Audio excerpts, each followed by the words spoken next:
Okay, chapter 12. This one of those chapters that are important, and several people believe it's very obvious. This stuff is very obvious. It's not.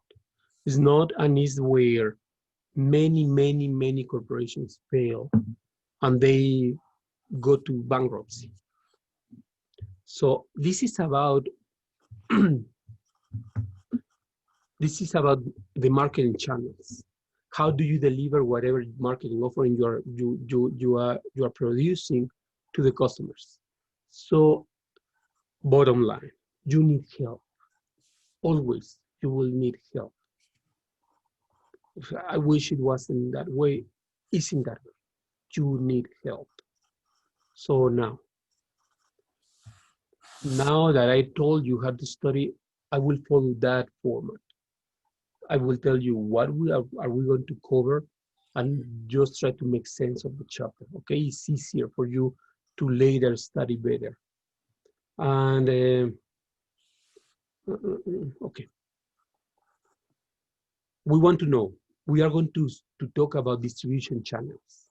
Okay, how do you send whatever marketing offering you are producing to the customer, to the final customer? Probably is your neighbor, probably is in another city, in another state, in another country. So let's talk about that. First, we will explain why the corporations use marketing channels. Why you have to deliver the product is very straightforward. Why? Because you want to sell. Whatever, you want to take money from a customer, but probably the customer is in a remote location. So that's the first thing. Why? Now, how the members in the people who are helping you to deliver the marketing offering, how they are interacting. And probably you will find several conflicts anywhere, everywhere. So that's the second part. The third goal is, okay, which decision? Let's assume that regardless who is going to help you and how is used, which actual decisions you have to take in this marketing channel. You are going to start delivering your product. Well, which decisions you have to take? How companies select your strategic business partners or their strategic business partners? How they motivate, how they evaluate their strategic business partners. Don't tell them, don't tell the guys you're my supplier. Never say that. Just always use strategic business partner. Is more polite and is nicer. Now, and at the end, we want to know a little bit more about the logistics and how can we integrate supply chains in such a way that we can manage all the people that are helping us in a better way. Now, you have upstream partners, downstream partners, upstream partners, all your suppliers, all your suppliers. And that's not only the raw materials. You need money, you need financial resources, you need information, you need the raw materials, parts. If you are a retailer, the finished goods that you will resell in a retail environment. And also you have downstream partners. And are those marketing channels or distribution channels where you are pushing the products, okay? You are sending into that flow all your marketing offerings. So somebody will receive those marketing offerings. Probably it will be the final customer, the final user, or probably it will be a strategic business partner you have for the resale of the thing you are selling, you are offering. Now, to two things, just very simple, okay? We have supply chains, which are about making and selling. And this is about how much can I make, can I produce to satisfy a demand, okay? Very easy. If I'm the supplier of the next step in the chain, so I'm the guy who's managing the supply chain. I'm the supplier. And it will depend on the price and the quantity that that that I will define to push the marketing offering to the customer. And probably is not going to be the final customer, probably is an intermediary, probably a retailer, or somebody who will use my marketing offering to do to produce a final product. On the other side, we have the demand chain, and that's when you are a customer. Probably you are in an intermediary and you are receiving marketing offerings for the posterior resale, or probably you actually are the customer. And probably not necessarily your supplier will know that you are the final customer. Not necessarily has to know. In this chapter, we're assuming information is not asymmetrical. Okay, that's finance. One of the most important concepts in finance. Information is not asymmetrical. That means everybody shares or has the same wealth of information. It's not about you know something that I don't know. And so that's how in your part you affect in a different way the price. And I just received the impact of your decision. Okay, that's in marketing. We are dealing with that. For those guys who are in the major in finance, we are assuming here full information. Now, the value delivery network. Everybody wants money. So what about if we get together to better serve the customer? And if we do that, so we can share the benefits among all of us. And that's the value delivery network. They give you in the chapter, the case of Toyota, I talk about that case where they implement a really, really extensive network. And I told you, I compare with the car maker, the French car maker, Renault, Citroën. That car maker went directly to Latin America to directly sell their cars, and it became a mess. It was a mess. Whereas Toyota, they established the service network 5 years before selling their first car in Latin America. So 5 years later, if you compare both of the companies, Peugeot was on the verge of bankruptcy in Latin America, whereas Toyota started gaining the leadership of its industry in those countries. It was amazing. Just the magic of having a very well-defined value delivery network. Now, what is a marketing channel? That marketing delivery network is actually a marketing channel. But what is a marketing channel? It's a set of interdependent organizations that help make a product or service available for use or consumption by the consumer or the business user. So all the people that got together to make a final marketing offering that goes directly to the user. So that includes all the suppliers, all the producers, all the retailers that are pushing the product towards the final user. Now, how do you add value? You have a chain of production.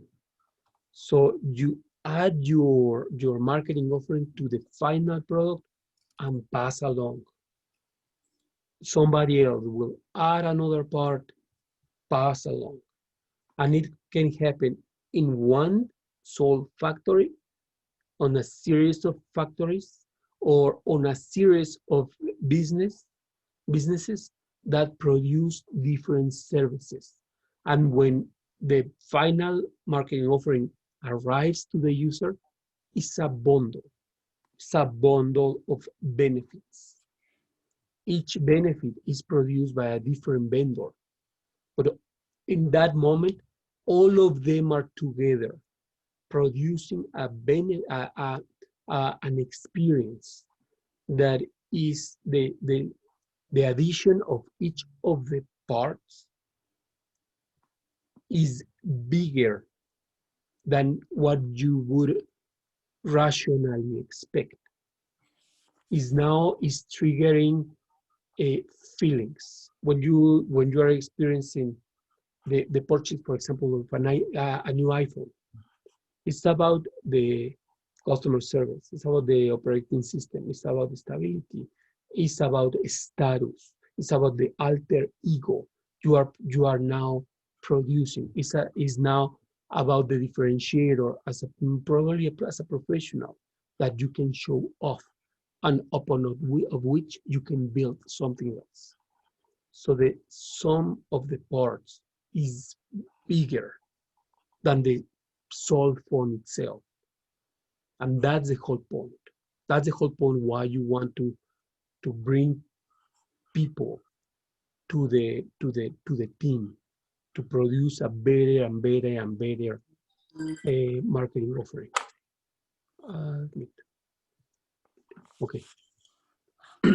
So why you want to have, for example, you produce something and you want to sell to the final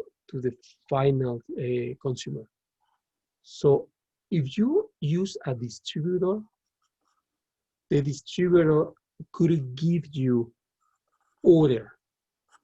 If you see this graph, you see several manufacturers offering producing marketing offerings for different customers. So it becomes a mess. But what about if you have a distributor in that area? You send your marketing offerings to that distributor, and that distributor will sell to the customers. So that's the reason of the wholesalers and of the retailers. You send the product to them and they distribute. Their specialty is to distribute more evenly your marketing offerings among the customers, so everybody is happy. Now, remember, we are just describing what happens in the retail, well, in the chains, the logistic chains. So, and how you build those marketing channels such a way that everybody gets a benefit. How channel members add value? Well, information is shared. You can build better promotions if you partner with more corporations. You build better promotions. It's easier to contact not only each other because they are sharing the same interest, but also the customer will be able to contact you more easily. It's easier to create a match between what the customer wants, the final user wants, and what the marketing is offering. It's easier because you have more eyes on the issue. It's easier to negotiate. But nonetheless, we think oligopolies are same companies with same capabilities taking the big chunk of the market and agreeing in a price. Also, it happens with vertical or orientation or horizontal or integration of the channel. When you agree with your supplier, so you can increase the price. That's you could fall in something illegal. For example, before I explained to you these dumping prices, where you sell at the lower price, the fair price is here, and you sell at this price, and that happens because suppliers and producers are in an agreement to just to attack the competitor and make the competitor to go out of that market, and that's illegal, but it happens all the day long. You have it's easier for you to have a physical distribution because you are sharing the interest with many more people. So if you have a distribution channel and the supplier is already integrating his production to your factory, it's easier to have a better physical distribution. As in contrast, if you are just as a direct sale store, well, it's much more difficult. If you are the direct factory selling to the customers, it's much more difficult to find the desired market you are looking for. Easier to take the financing because you are sharing the interest with more corporations. And one of the main learning, the most important learning in this chapter is about risk taking. Somebody already, if you are working for a company, let's assume you are going to open a new bar in Laramie. You know, in New York, most of the restaurants are just they are failing. Probably when they discover the vaccine for this coronavirus, probably 60% of the restaurants in New York City will be gone. There will be a lot of space for rent. Well, a decent medium-sized restaurant in New York City will pay $12,000 per month of rental. If you have that money, it could be a very good idea. And you know a good marketing offering, how to build a restaurant, would be a very smart idea, going to New York back and getting some chunk of the market that somebody left when they went bankruptcy. You don't want to pay the money. You don't want your parents to pay for the rent. So what you do is you bring investors and you play with their money. But you have to know that those investors, you will get your part, don't worry about it. You will get a nice, handsome part of the benefits, if there are benefits.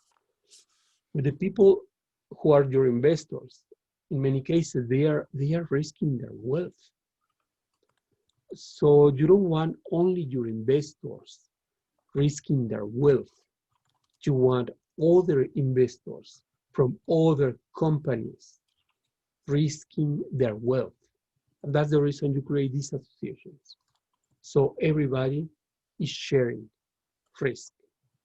And so, yes, the cake is nice. Yes, we are getting, all of us, a piece of cake. But of course, we are all of us sharing the risk of all our investors, not only the investors of your company. Now, let's see, okay. There are different market channel levels. A channel level is a layer of intermediaries that you have to bring the marketing offering your product from the factory to the user. It's straightforward. Direct marketing channel is when there are no intermediaries. You are, let's assume they don't sell to wholesalers. You are Red Wings boots, and you are directly selling to your final customers. Or you can be an indirect marketing channel, and is when you have more than one or more intermediaries. So you decide to your production to give it to a wholesaler. That wholesaler probably will sell to retailers, and those retailers will sell to the final product, to the final uh, customer, the final user. This is a very nice summary to understand that. You're the producer. You can either sell to a final consumer, or you are the producer. You are, for example, you are Jeep, not Jeep, you are Ford, and you have your retailers, and those retailers sell to their consumers. Or you are the producer, for example, Procter & Gamble, and they are producing the toothpaste. Well, that's a lot of units that require a lot of space. So you send the producer, like Procter & Gamble, send Crest, the toothpaste, to wholesalers. And you have a list of wholesalers. Those wholesalers will sell to the retailers, and those retailers sell to the consumer. The best example I can think of is Anheuser-Busch. When they sell the beer, the Budweiser, I told you the story on Anheuser-Busch before. They are the producer. They have in the US about 20,000 of wholesalers.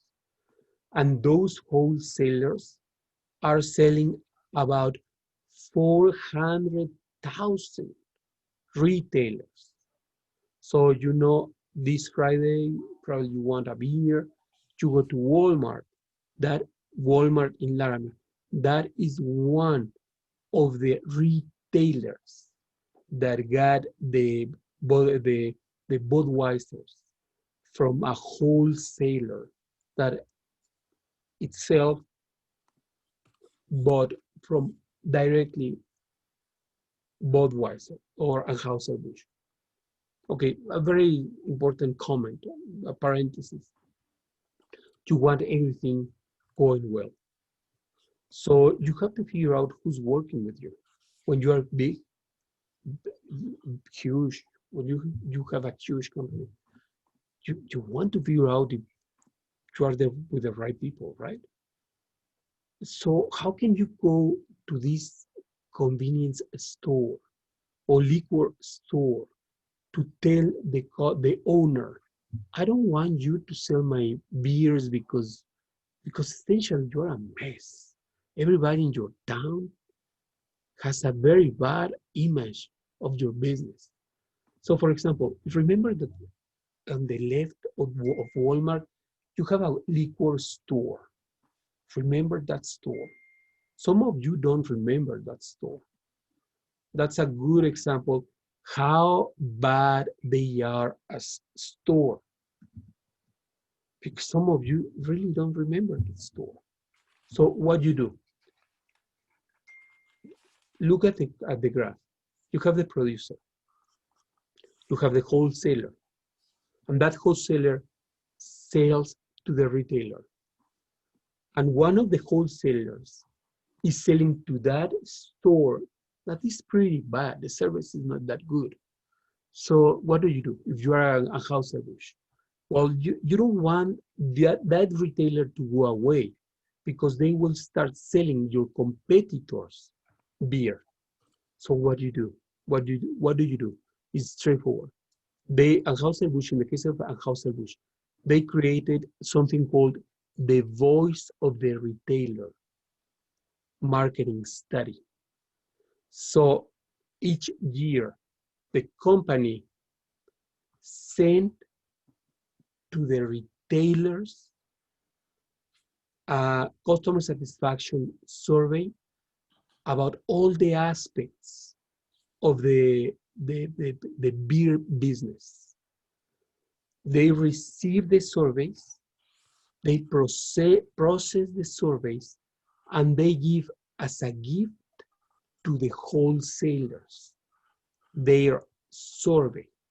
So the wholesalers know where they are doing mistakes, where they are making mistakes.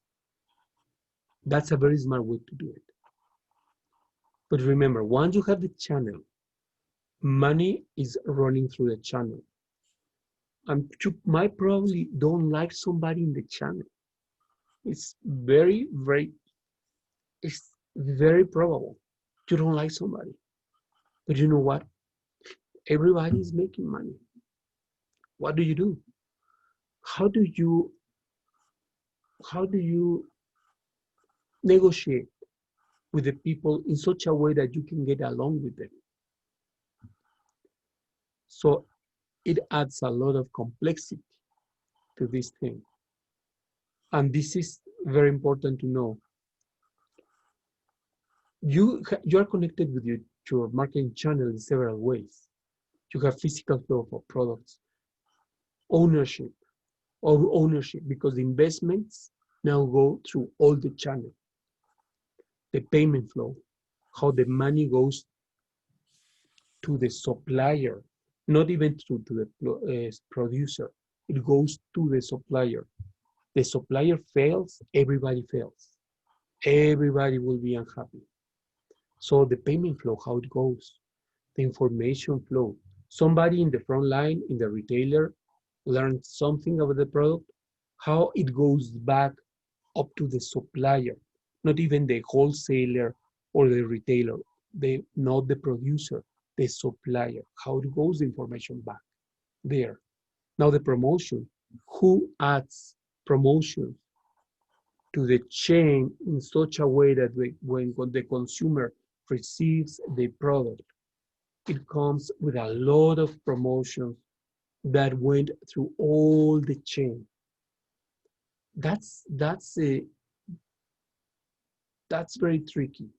But something that you have to know is the larger the chain, the marketing channel is, the less control the producer will have. And if the producer doesn't have that control, they can lose everything.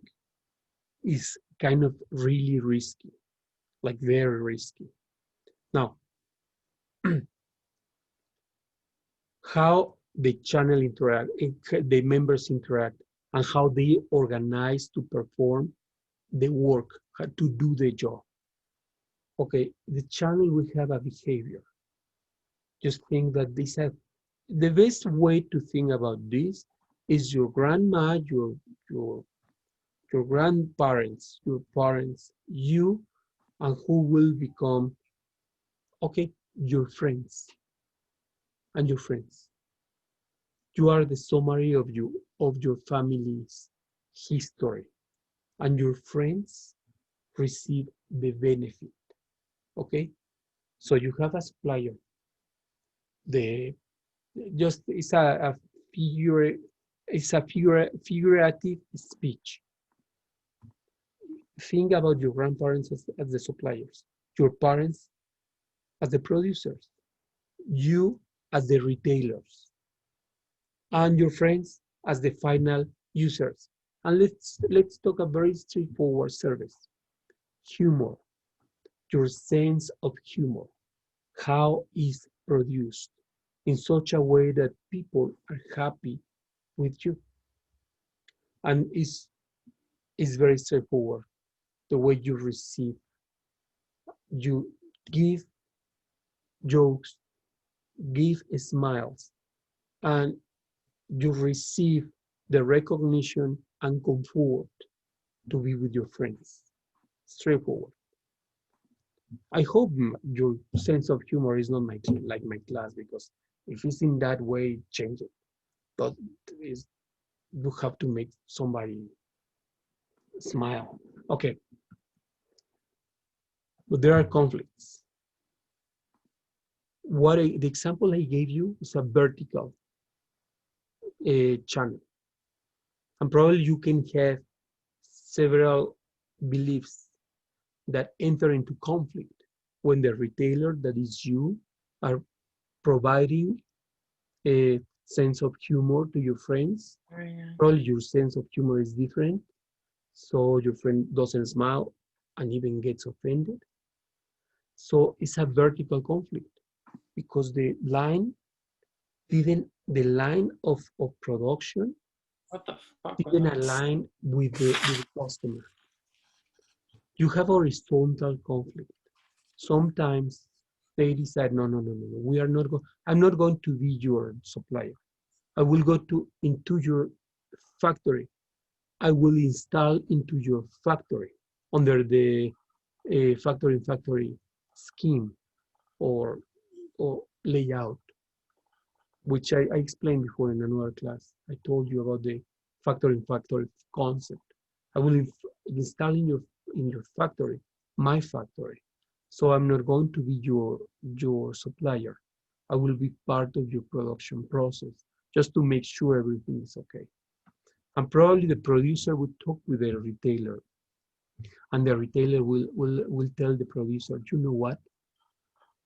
I don't like you. I don't like you sending me product because always there are mistakes. I on the side of your factory, I will have a big warehouse, uh, center for distribution of the stores, something like that is called always. So you put whatever you are producing, put it there, and from there I will send it to my stores. Okay, so all of us are together, and because we are all physically together now, if we get a conflict, that becomes an horizontal conflict because we are kind of the same organization, and that is very common. And this figure is what is explaining. One thing is you're a producer. I sent it to the you send it to the wholesaler. From the wholesaler will send it to the retailer. The retailer will sell it to the customer or to the consumer. That's different than when you guys are all together in a physical space. Only the separation are the walls. And from there, whatever I'm producing, I'm getting the raw materials from my business partner who's inside of the same building as I am. And once I finished, I'm the producer. I'm just taking out to the next door, which is the not the retail, but the warehouse space of my retailer. Everything happens in the same place. Saddleback leather works in that way. If you want a really nice suitcase, like really nice suitcase, with all ways to produce the suitcase with really thick leather, and that, by the way, they don't lose its value. There is a very good secondary market for those products. Saddleback leather, look for it. Oh yeah, you will get a heart attack by the prices, but it's worth. Okay, now vertical marketing systems. As what I told you is just an independent supplier selling to an independent producer, the independent producer selling to the wholesaler selling to an independent retailer, and that retailer selling to the final consumer. Now, there are when you have the vertical marketing systems, this is to give the producer wholesalers a unified system. It's EDI. Okay, the book doesn't talk about that. electronic data interchange, EDI, and electronic data information system. I don't remember, interchange, it was before. The EDI is a unifying system that goes from the supplier up to the retailer. And so they can share corporate marketing systems, whatever promotion or communication strategy they are launching is shared in all the chain. Contractual marketing systems under the same contract.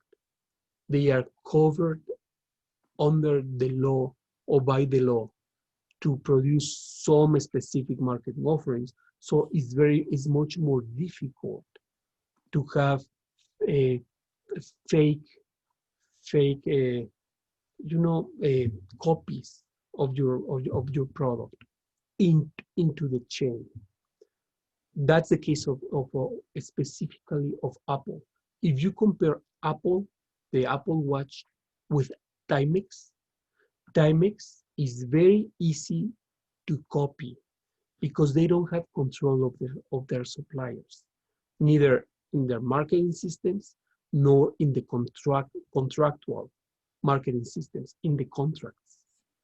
So when you become a supplier, somebody very well established, normally they will ask you a clause of exclusivity, so you can produce only for them, only for them. Now, I had added something in these slides. Let me go faster. Corporate. Oh yes, and this is what I was talking to you. The contractual. This franchises. One thing is to have, for example, Apple forcing all their suppliers to be under one and only one flag. You can't sell the processors anywhere else.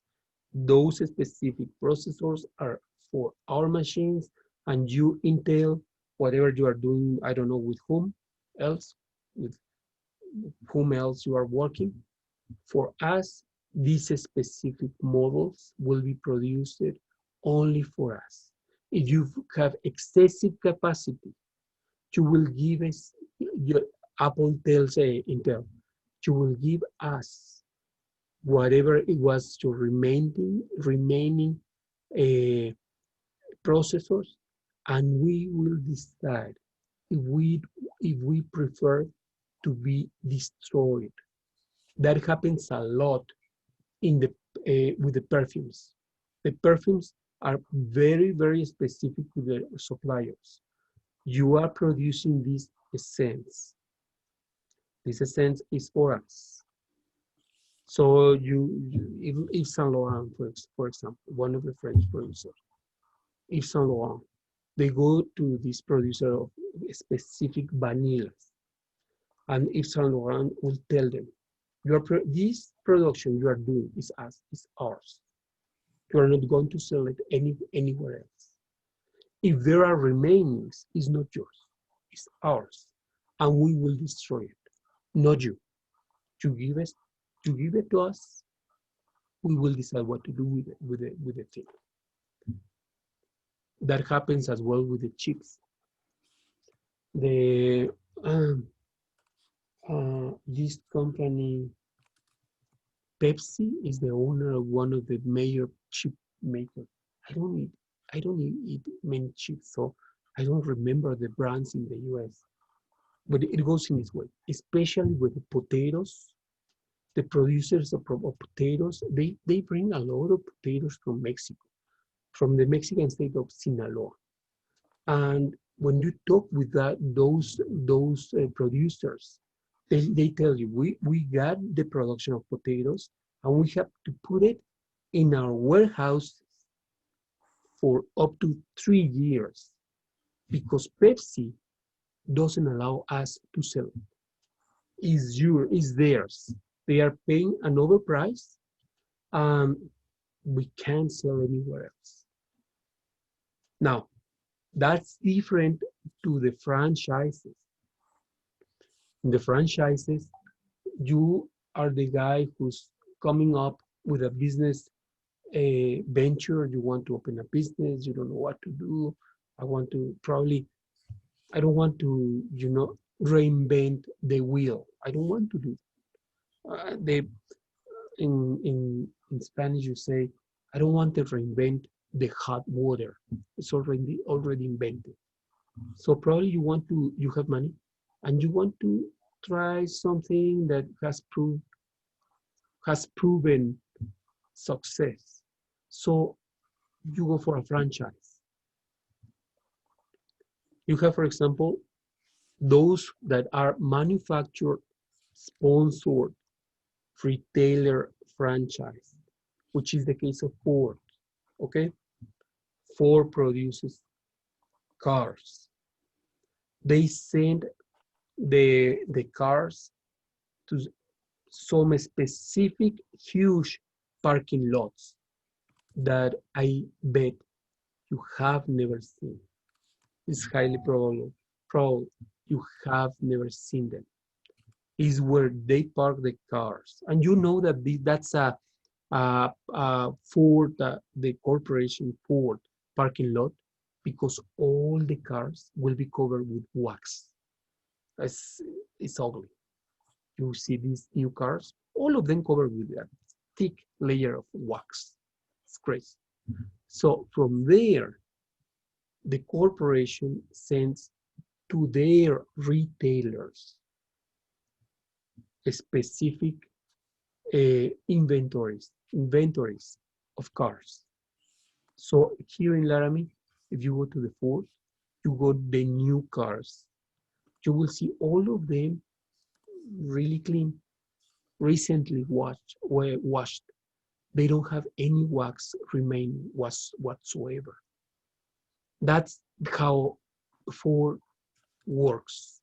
And now the retailer has to put a lot of money, but not too much, not as much as you would think.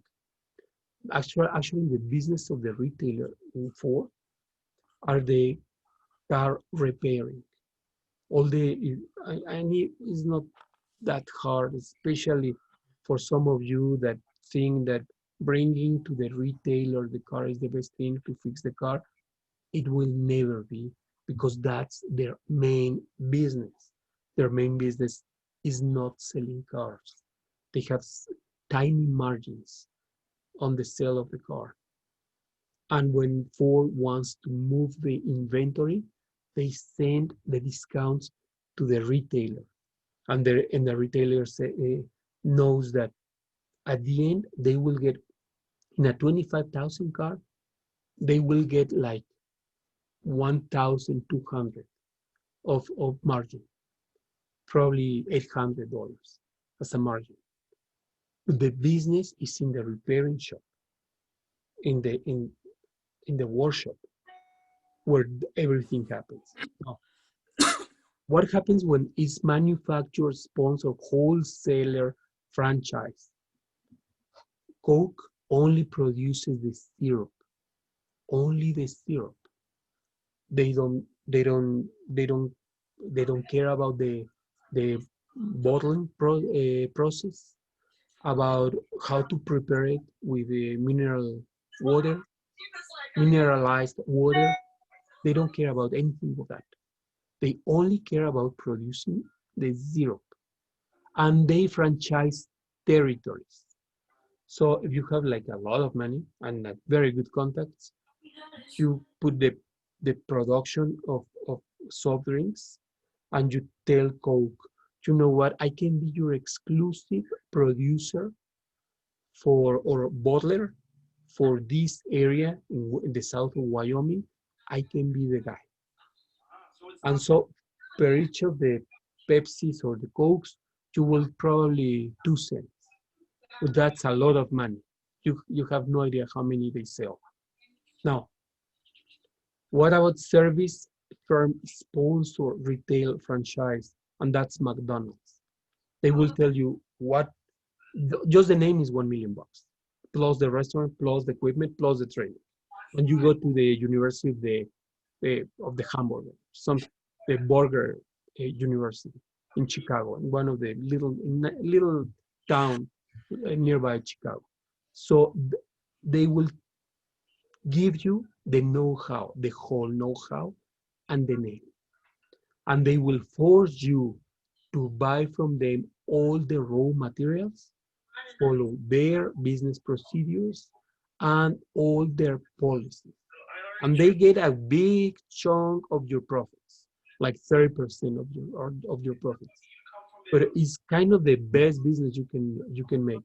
You buy a McDonald's, you recover your 1 million like in 9 months, something like that. It's very fast. Okay.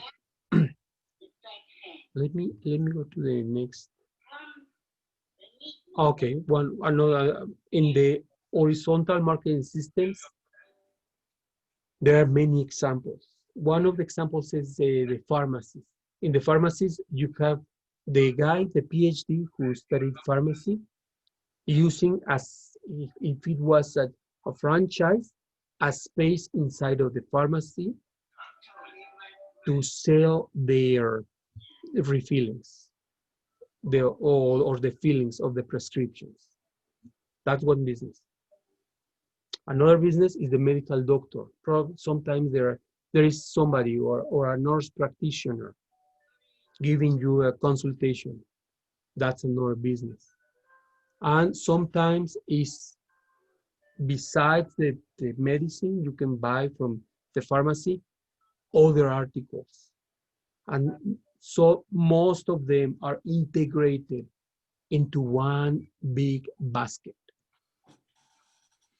I forgot something. Let me just give you a comment, a quick comment. In this slide, on the left, talk to you about the consumer, but also in the B2B environment, you have the producer and the business customer. The producer, and here is called business distributor. And in last, you have the producer, the manufacturer representative that goes to the business distributor, and so now you go to the business customer. Okay, just remember, slide number 13. There are two different topics. So sorry for forgetting that. Now,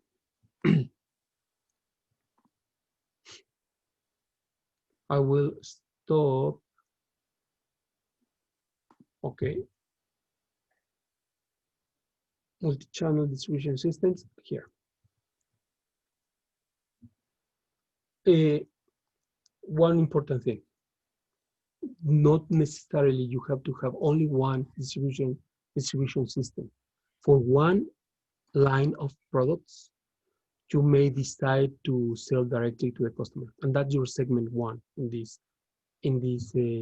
figure. You might probably, for your second line of marketing offerings of products, you might decide, okay, I will sell it through a retailer.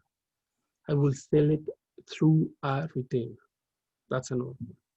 Probably you also are producing something on a business-to-business scheme. So probably you will decide, okay, I will sell it to the distributors, they will sell it to dealers, and they will sell it to a business segment. You don't have to be married with only one way to do things. You can have whatever combination you find suitable for you to maximize the profits of your investors. It's very straightforward. And last thing, sometimes the producers decide to cut some channels. And that is what happened to Toys R Us. I know all of you know who Toys R Us is or used to be.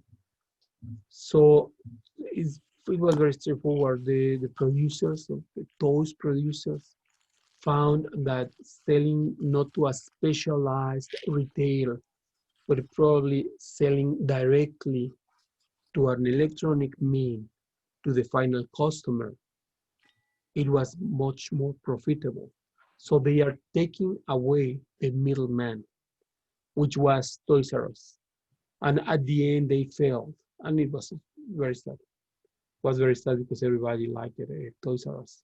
Nonetheless, they were expensive. But the producers decided they wanted those profits. So they took away Toys R Us. They started selling directly through Amazon because Amazon demanded a lower commission.